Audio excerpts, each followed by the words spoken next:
up to the sky of stars and caught the red-hot light of the North Star.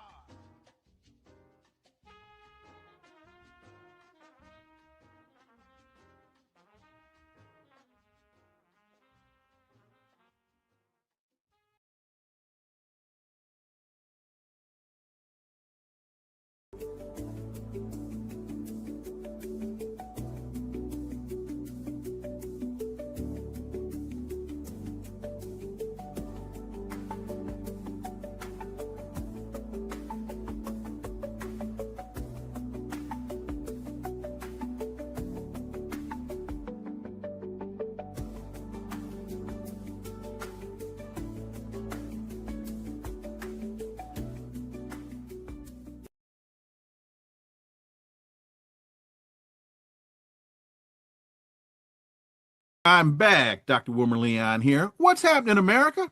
Folks, there's been a lot of recent back and forth between Ukraine or the European and Western forces and Russian forces. Ukraine launched another attack on the Crimean Bridge. The Security Service of Ukraine, the SBU, said on Tuesday that it attacked Russia's Crimean Bridge, which connects Crimea and the Russian mainland, marking at least the third time that the Ukraine has targeted the bridge since Russia launched its military intervention in February of 2022. It's also reported Russian authorities said that the bridge was briefly closed on Tuesday but reopened in the evening, resuming normal operations. The Washington Post reports a drone strike devastated Russia's Air Force. The U.S. is vulnerable as well. The audacious attacks on Russian airfields highlight the power of unconventional asymmetric warfare and the threat to U.S. strategic bases and ports, according to experts. Well, for insight into this, let's turn to my next guest. He's a Moscow-based international relations and security analyst, Mark Sleboda. As always, Mark, it's been too long. Welcome back. Dr. Leon, thanks for having me. It's always an honor and a pleasure to be on the show. So let me ask you a very simple question. Man, what the hell is going on? The Washington Post also reports Trump says Putin to retaliate over Ukraine attacks as peace remains distant.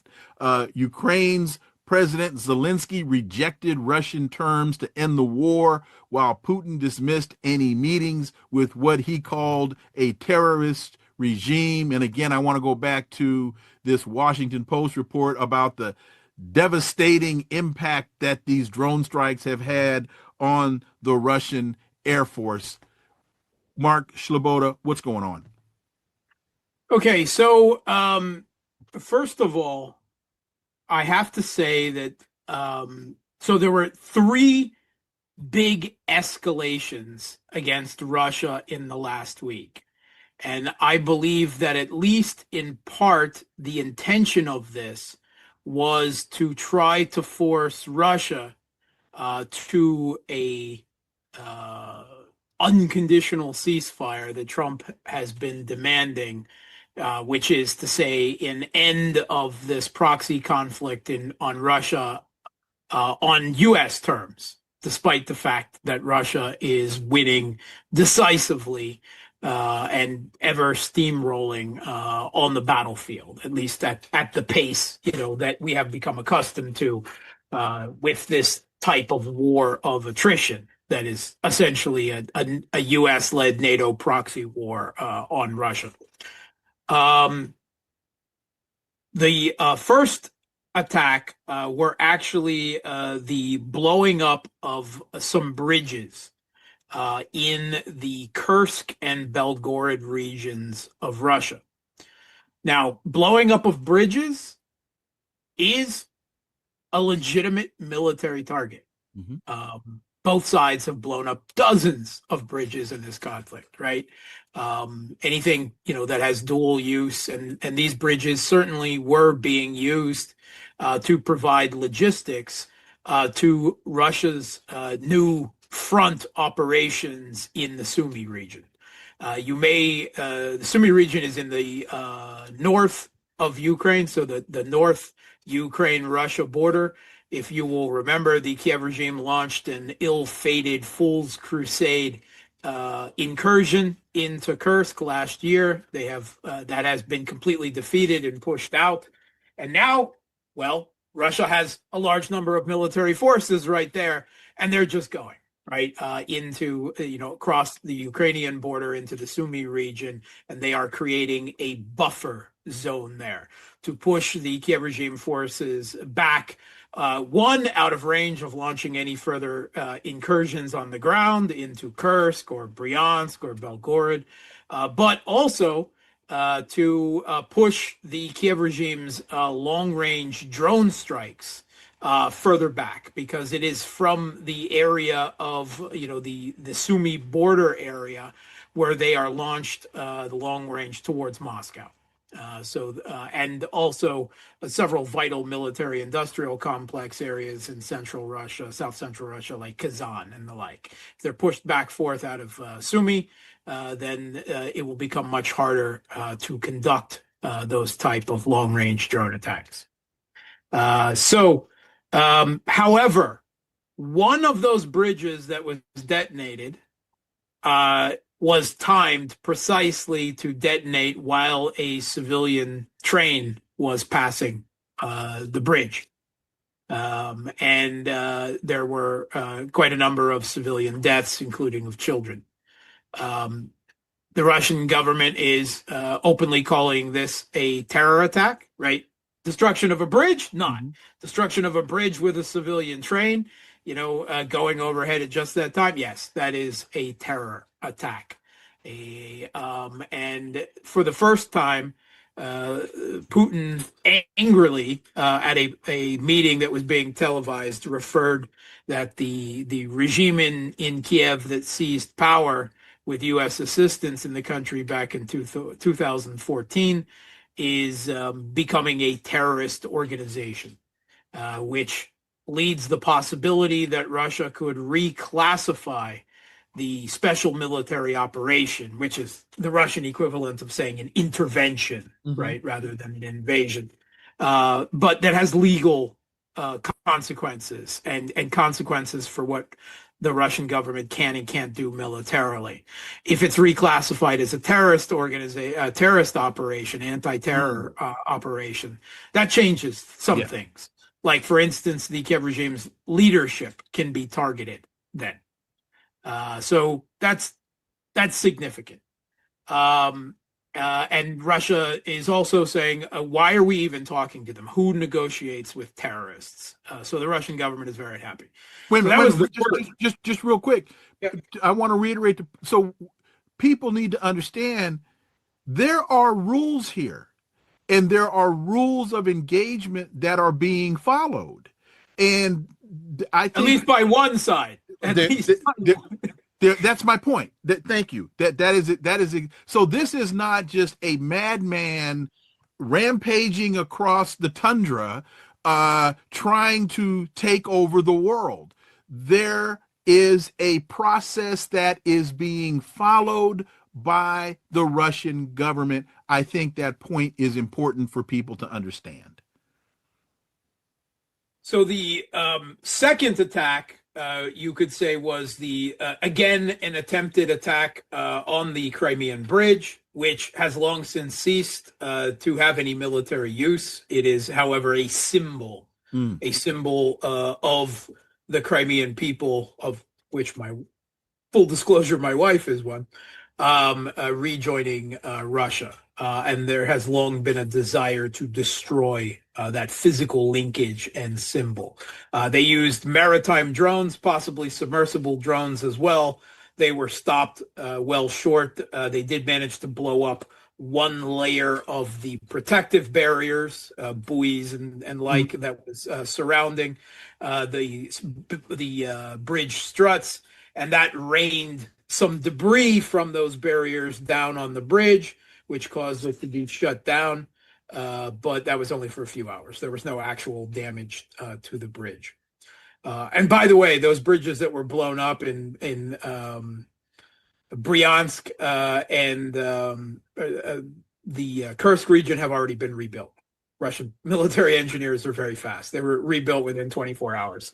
The third escalation that we saw, right? This all happened within 24 hours, right? It's just huge. It was meant to be some type of tidal wave, change the narrative, possibly, the idea of doing some type of causing some kind of political crisis in Russia. This was all supposed to be that. So it did not have the desired results. The third was this quite innovative, although it's been theorized for a long time, asymmetric attack, smuggling what are essentially containers full of drones, like you might see at a cargo port, or might be on the back of a truck.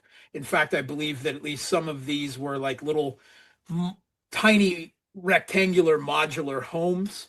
They had false roofs, and they had drones, small FPV drones, right, to be safe, but that were remotely controlled by a piggyback signal on a Russian mobile interconnection line, some 117 of these. They were scattered. There were attacks on 5 Russian air bases scattered around the country, right? In the far north, in Murmansk, in central Russia, in Ryazan, in Amur, in Irkutsk, in Siberia, in the Far East, just, very widespread. And the specific target of these drone attacks was Russia's strategic bombers, the Tupolev 95s and the Tupolev 22s. The Tupolev 95s, they are being used in this conflict. So in that sense, it is a legitimate military target. They fire the KH-101 Russian cruise missiles and do so on a regular basis. However, they also are nuclear capable bombers, which means they are a strategic asset, a part of the Russian nuclear triad, just like bombers, form part of the U.S. nuclear triad. Now, these bombers were out in the open. There is a treaty, the SALT New START Treaty, which basically says they must, on both sides, be out in the open and observable by satellites for transparency of each other's nuclear forces. So in a way, you could consider that there is a treaty agreement, also, a gentleman's agreement, that these will not be targeted by each other, right? That they are, kind of sacred, mutually assured destruction, deterrent reserves. This is a serious red line violation of red lines. This attack on these Russian bombers that are part of the U.S. nuclear agreement, they were out in the open in compliance with the agreement. And you were saying that attacking these bombers was the crossing of the red line of red lines. Continue, Mark Sleboda. Yes, I mean, you don't mess with the nuclear powers, the nuclear superpowers, and there's only 2 nuclear superpowers, right? You don't cross their nuclear triad, right? That is an existential security threat, right? First of all, it has to be said that these attacks, while this asymmetric attack was successful in that it occurred, right? So Russian intelligence failure, right? This was planned for, we're told, 1.5 years, and Russian intelligence did not detect it. So that's a failure. We could talk about that, whatever the treaty said in the state of conflict, that Russia should have had these bombers in hardened facilities. There's a lot of voices within Russia saying that. Now, the attacks were not as successful as the Kiev regime first presented. They made wild claims that 40 aircraft, majority of them Tupolev 95 bombers, were damaged or destroyed. They then revised that number down and then revised it down again. and now we're somewhere between 8 and 13 bombers were either aircraft, most of them bombers, were either damaged or destroyed. Now, these bombers, they're not made anymore, right? Russia is developing a new type of bomber, but they're in their intermediate phase, like the United States ends up on their military production, development and production cycle. But they do have dozens of these left. And if they lost 5 or 8 of these, it is not a huge blow. It's more about the precedent and the violation of existing agreements that occurred here. Now wait a minute, Mark, because the Washington Post says it devastated Russia's Air Force. No. I mean, again, they reported the Kiev regime's first numbers uncritically, and then the Kiev regime itself walked back those numbers. So, I mean, that we can go from the initial excitement and cheerleading that occurred in the United States in the mainstream media, but even that has been walked back. All right. Officially. Okay. So there's also, I think, credible sources that are starting to emerge saying that actually, if not all, then at least a number of those, say, a dozen or under aircraft that were hit were actually part of. Russia has over 100 Tupolev 95s, but only like 60 of them are in active service, right? Mm-hmm. Another of them are older ones that are essentially used for the moment for spare parts, right? Okay. This is an old aircraft, right? So they may have been spare parts aircraft, which is to say a number of them may have been essentially decoys. I cannot absolutely confirm that yet, but I have heard it from some sources that I find credible. So I think we'll find out some more. And again, this is more the precedent that occurred. Mm-hmm. More importantly, right, this attack cannot have been done without U.S. assistance. Cannot have been done without U.S. assistance. This was a U.S. proxy attack on Russia's nuclear triad, right? We heard Donald Trump say a week ago on his social media diplomacy that he was the only thing preventing really bad things from happening to Russia. Do you remember that? I recall that quite clearly, yes. That was a threat. Well, and it was under the idea that Putin should get in line with U.S. terms, right, for the ending, the winding down of this proxy conflict of theirs on U.S. terms, which Russia is not accepting because they're winning on the battlefield. And it has to be said, first of all, whatever this air bases attack, they do not affect the operation in Ukraine whatsoever, really. I mean, they're not affecting it in any way.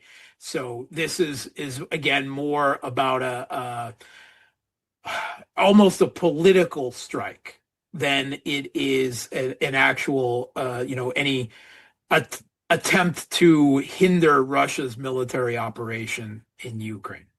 So let me ask you this: with President Trump continuing to bloviate about his ability to negotiate, and he's now saying all of a sudden Vladimir Putin has lost his mind, that if the United States is engaged in these types of attacks, it would seem to me it's hard then to get on the phone and talk to Putin about, bringing an end to this, when Putin just would say, well, then why did you try to blow up my airplanes, Donald? What are you doing? He's talking out both sides of his mouth. Yeah. So no, I think this is actually in line. And if you take a look what Trump is doing in his quote unquote diplomacy, unquote, with Iran, you see the same thing. Agree to a deal on our terms or we'll bomb you into the Stone Age. right? That's what they're saying to Oh, Iran. and oh, thank you, because that was the second part of my question. Yeah. So, at what point does the U.S. deep state come to understand that's not going to happen? They have not come to that realization yet. They're still Yeah, far that was from the that. second part of my question. And so, at what point do they realize A, Russia's winning, B, if I'm winning, why should I concede? You need to surrender. Yeah, I don't actually see that that's going to happen. Okay, It took the U.S. 20 years to get out of Afghanistan, that is right? correct. It took years of painful negotiations without a ceasefire for the U.S. to withdraw from Vietnam, to retreat from Vietnam. In fact, wait a minute, because I have MSNBC on. Trump on Ukraine and Russia. Let them fight. This just came across the screen. Let them fight for a while. Yeah. Go ahead, Mark. Yeah. So as I was saying, this attack cannot have occurred without the U.S., right? So U.S. military satellite, Topaz military satellites, were unduly focusing their attention directly on these bases, some of these bases in question, in the days and hours before the attack. The base in Murmansk on the Kola Peninsula.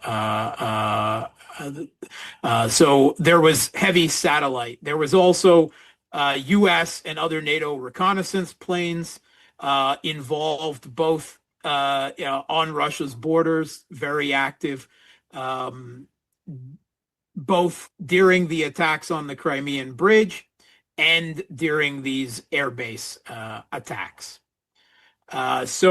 And without this intelligence, it's often underestimated what a important military gift constant U.S. military intelligence. And the New York Times has revealed to it, it's far more than intelligence, right? Mm-hmm. The U.S., the Pentagon, the CIA are effectively running this war against Russia out of a military base in Germany. And this has been openly admitted to, right? The Ukrainian intelligence service, the main intelligence service, the SBU, carried out this attack. And last year, the CIA bragged in the New York Times that they had completely taken over the intelligence agencies of Ukraine after the U.S.-backed putsch in 2014 and rebuilt them completely from the ground up as their babies, such that they even had an entire floor of the Ukrainian intelligence buildings reserved for their use, right? MI6 in the UK had a floor as well. They created 12 CIA or 12 intelligence bases on the Ukrainian-Russian border that were used to launch covert operations into Russia. But this was all happened before Russia's intervention started in 2022. So if anyone believes, first of all, that this could have happened, it could not have been conducted without U.S. intelligence and planning.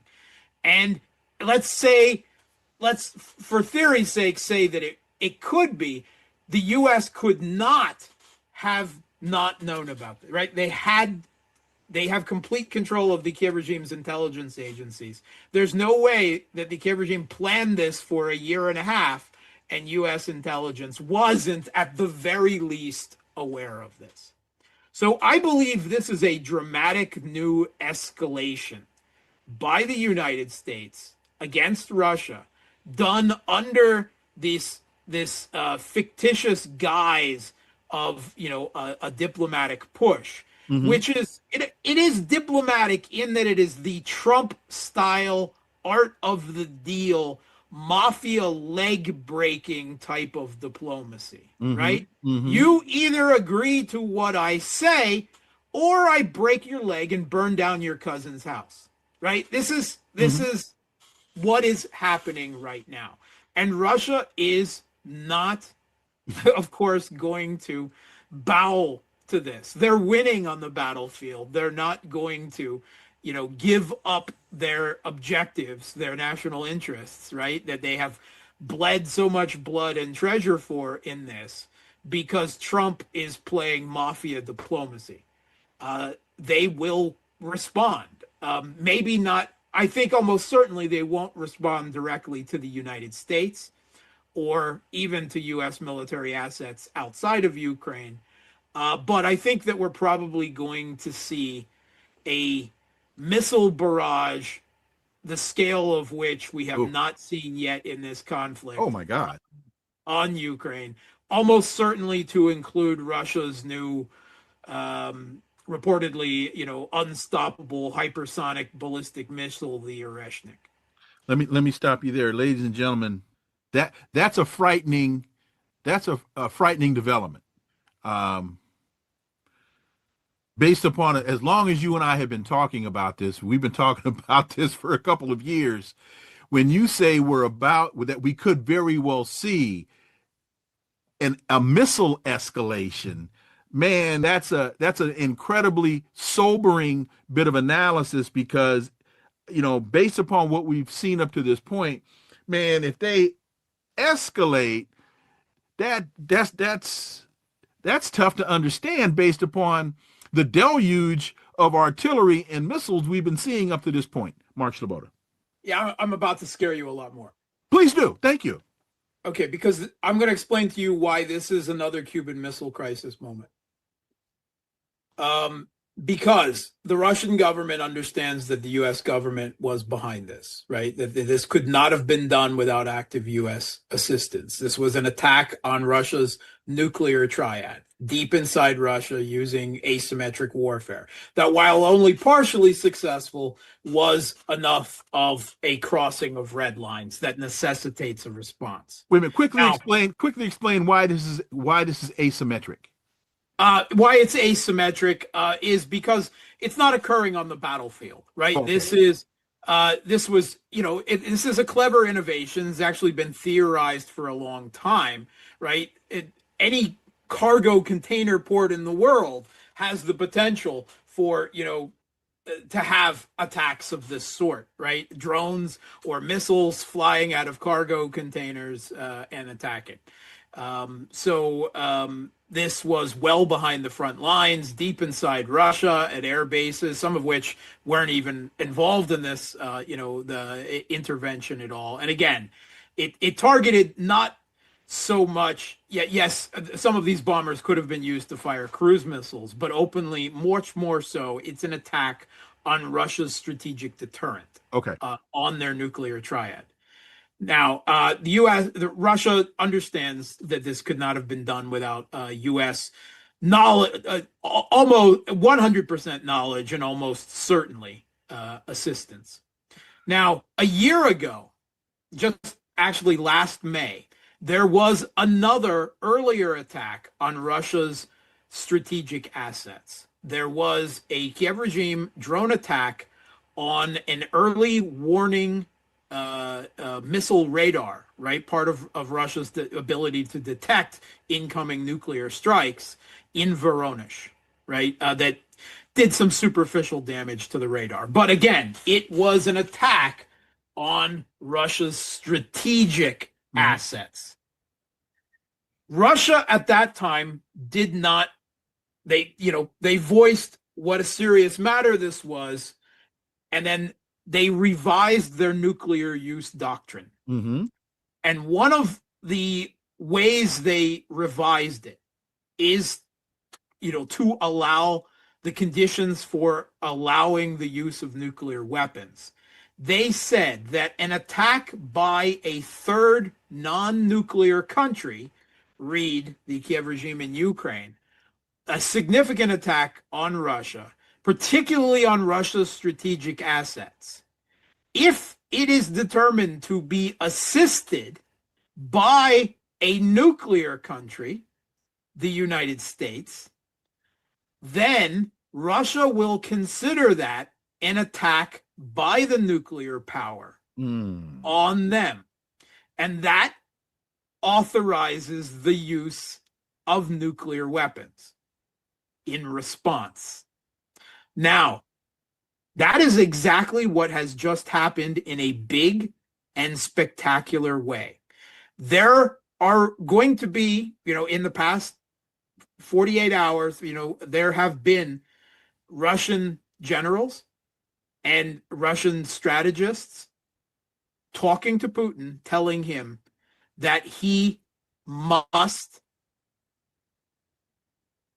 use a nuclear response, at least a demonstrative nuclear response. Even something like letting a tactical nuclear weapon off somewhere in an unpopulated area.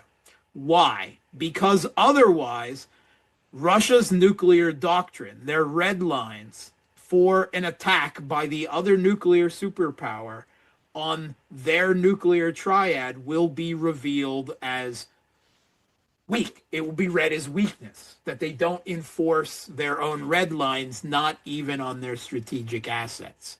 So there will be telling Putin that he must respond. All right, he has said, right, I am going to respond. He told Trump that. Trump repeated it. Putin's going to respond in a big way, so on. I don't believe that Putin is going to use a nuclear weapon in this case. I think there's too many diplomatic problems with that, even if it was just a demonstrative use. I also don't believe that Russia is going to respond directly to the United States. That is just opens up a hell can of worms. They want to stay on target. They're winning the war on the battlefield. They don't need this conflict escalating in a different horizontal or other direction that would risk that. However, I do believe that they are going to respond on the U.S. proxy regime in Kiev. I mean, hell is coming. Wow. That's what. Now, the Russian will be very careful, as they have said with previous use of the Ureshnik, not to target civilians. That is not what the Russian government is going to do. But I believe that certainly the Kiev regime's intelligence, their institutions, right, no matter how far they're hidden in bunkers under the ground, at this point, are going to really be hunted down. Also, any type of military assets, including NATO boots on the ground, right? Whether they're advisors and trainers, quote unquote, or whatever they are, if they are in Ukraine, they will also receive priority targeting. I expect a very big strike. There are Ukrainian Rada member, like a member of their parliament, said today that they had word that Russia is going to launch a big missile strike tonight, which is, let's say, hours from now. I can't confirm that, right? And just for clarity, so the audience understands, you and I are speaking on Thursday, so we'll have to, and this is airing on Saturday. So I just want the so audience it might have already occurred, right? We might be talking about something that you're already seeing the results of, maybe, right? I mean, it seems a little early for me. Russia's usually pretty meticulous. They don't. I don't think they have a plan for this to just pull out of a box and initiate right away. I think that they will craft their response to this very, very carefully. It has to be extremely forceful, but it also will surgical. It has to be surgical. It has to be surgical. It will not. They will try to express deterrence to the United States. Don't escalate like this anymore. Stop it, right? Or things are going to get, well, nuclear, right? But at the same time, they don't want this to escalate into a direct war with the US or NATO. So they're going to very carefully fine-tune this response, but it is going to be big, right? It is something that you will read on the headlines, and there will be lots of tears shed for the Kiev regime's intelligence and military facilities and anything else that it is targeted. But it won't be anything that anyone can ignore. it has to be that way. If the U.S. let's say that China, right, for lack of a better, through a third party proxy attacked the U.S. nuclear triad, right, and there was let's say a drone container attack on U.S. Bombers in Diego Garcia or Hawaii, right, or something of the sort. Could you imagine what the U.S. response would be? They would consider it an act of war. It would be the end of the world. Yeah. So that is why I say Trump has almost certainly just escalated us. I understand his logic is he's been told escalate to de-escalate. Right. That is what he has been told by the neocons surrounding him. And he's gone ahead with this. And he has hurt Russia really, really bad, or that was the intention anyway, even if it didn't quite work out that way, like he said he would a week ago. And supposedly Putin asked him in this phone conversation, did you know about this? And of course, Trump said, no, I knew nothing about it. And I know very well that Putin didn't believe a word that he said otherwise. But and that's even a worse answer on two fronts. One, because you're lying and your adversary knows you're lying. And the other thing is you approved it and you didn't accomplish your goal. Yeah. So, I mean, first of all, what it means is that there is no diplomatic path in sight to end this conflict, right? It is obviously, there's no diplomacy to be had with the Trump administration at this moment. There's no diplomacy with the regime in Kiev. This will continue on the battlefield, and only somewhere further down the line will there'll be a return to a diplomatic process. But here's the problem, is the West, throughout the course of this conflict, despite the media presentation of Putin as the next Hitler, the next Mongol horde, or whatever they want to say, they have continually relied on the fact that Putin is calculating, cold-blooded, pragmatic, and cautious. However, every time Putin has shown restraint to countless and repeated U.S. escalations and provocations.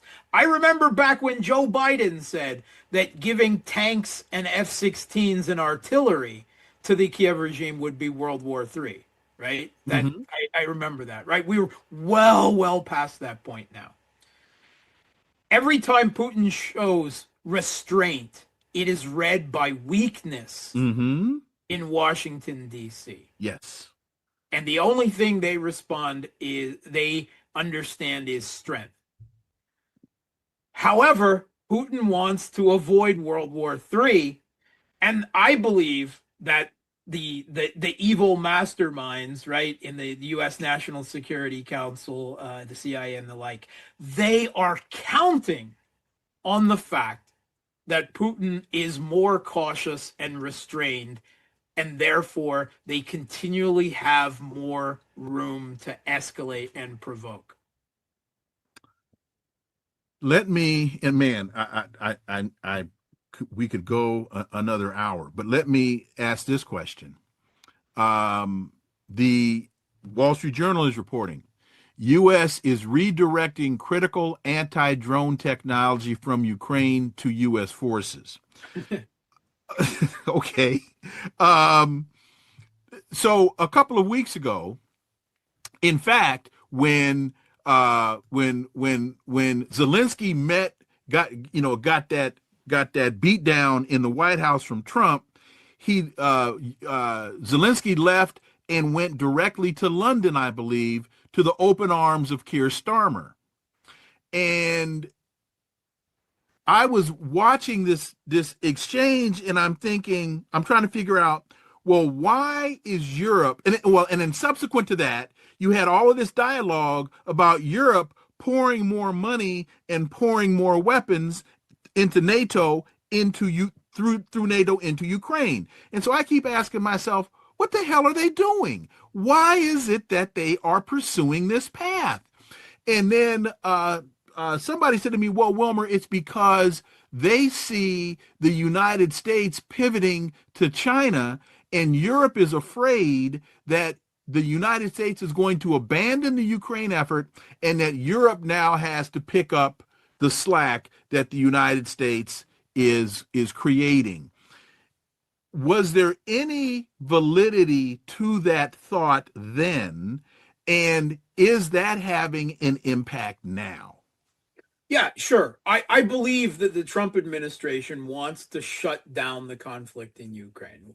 One, because they continually dance on the edge of a conflict with Iran in the Middle East, and they want to pivot to China, to fight a war against China in the South China Sea and Taiwanese Straits before the U.S. has no ability left to even think about winning that conflict, right? Mm-hmm. They want to shut down the war in Ukraine on their terms, on right. terms that preserve a Banderite fascist U.S. proxy regime in Kiev. And they're trying to force that on Russia now. This is why this asymmetric escalation. Yes, in the long term, right? The idea is that this conflict ends and then Europe builds its military up to confront Russia in the future, whereas the U.S. pivots. But it's important for them to end this conflict now because they're losing it, and they don't want to lose it. There are degrees of losing it, right? They don't want to lose at the point where they have to admit they've lost. Yes. Or where they lose the leverage of an anti-Russian proxy regime in Kiev. Right. Uh-huh. Now, the U.S. has a big Achilles heel right now. Mm-hmm. Air defense interceptor missiles. They have a very low inventory of those. They've wasted far too many of them in Yemen, in Ukraine, and they might need them for a potential conflict with Iran.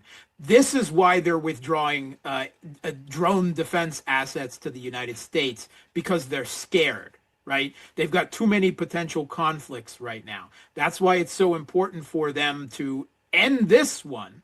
But they're escalating asymmetrically to try to end it on their terms. And that's just not going to work. It's just not going to work. And, you know, you talked about escalate to de-escalate.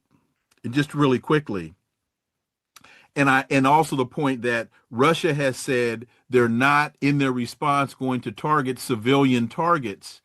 And that's very similar to what Iran said last year. I can't remember who was assassinated, but Iran said to the United States, here are the targets we're going to hit. They're all going to be the targets that were used by Israel to make this attack. We are not going to... Go ahead. It was the assassination of the Hamas political leader in Tehran. Oh, there you go. So, but the United States, and that was during the Biden administration, and because Biden begged them, please don't do this, and they said, no, we're going to do it, but here are the targets we're going to hit, and it was a pantomime attack to save face on both sides. Exactly. But the message there does not seem to be being received. Mark Sleboda, man, again, you fit me into a very, very tight schedule. Greatly appreciate it. Look forward to having you back. Thanks for having me. Thank you, Mark. And this is the time of the day I got to say that I am out.